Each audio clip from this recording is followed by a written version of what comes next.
மேற்கு வங்க சட்டசபையை கலைத்த ஆளுநர் ரவி ராஜினாமா செய்ய மாட்டேன் என மம்தா கூறிய நிலையில் அதிரடி. மேற்கு வங்க மாநிலத்துல சமீபத்துல நடந்த சட்டமன்ற தேர்தல்ல பாஜக மிகப்பெரிய வெற்றியை பெற்றிருக்கக்கூடிய நிலையில மம்தா பானர்ஜி முதல்வர் பதவியை ராஜினாமா செய்ய மாட்டேன் அப்படின்னு சொல்லிட்டு இருக்காங்க.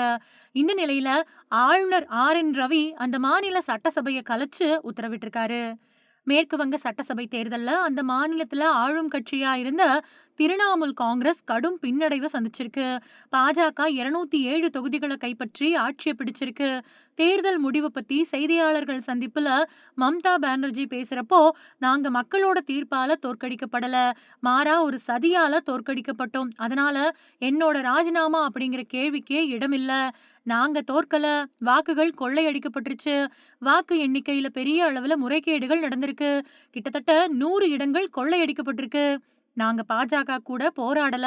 பாஜகவுக்காக பணியாற்றின தேர்தல் ஆணையத்தோட போராடணும். வரலாற்றுல இது ஒரு கருப்பு அத்தியாயம் அப்படின்னு சொன்னாங்க. இதனால மேற்கு வங்கத்துல அடுத்து என்ன நடக்கும் அப்படிங்கிற கேள்வி எழுந்தது. இதுக்கிடையில மேற்கு வங்கத்துல ஆட்சி அமைக்க பாஜக தயாராயிட்டு வருது. மேற்கு வங்க பாஜக தலைவர் சுவேது அதிகாரி பானிப்பூர் தொகுதியில மம்தா பானர்ஜியை தோற்கடிச்சிருந்தாரு. அவரு முதலமைச்சரா பொறுப்பேற்க இருக்கிறதா தெரியுது.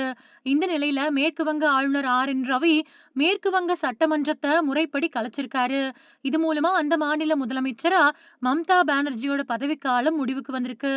இந்திய அரசியல் அமைப்பின் 174வது பிரிவின் 2வது உட்பிரிவின் கீழ் செயல்படுத்தப்பட்ட இந்த நடவடிக்கை வெளியிடப்பட்ட அதிகாரப்பூர்வ அறிவிப்புல தெரிவிக்கப்பட்டிருக்கு. மேற்கு வங்க சட்டமன்றத்தை 2026 மே 7ஆம் தேதியிலிருந்து கலைக்கிறேன் அப்படின்னு ஆளுநர் RN ரவி அந்த அறிவிப்புல சொல்லியிருக்காரு. மேற்கு வங்க மாநிலத்துல பாஜகவோட வெற்றியை தொடர்ந்து மம்தா பானர்ஜி பதவி விலக மறுத்ததால என்ன நடக்கும் அப்படிங்கிற பரபரப்புக்கு மத்தியில அங்க அரசு கலைக்கப்பட்டிருக்கு.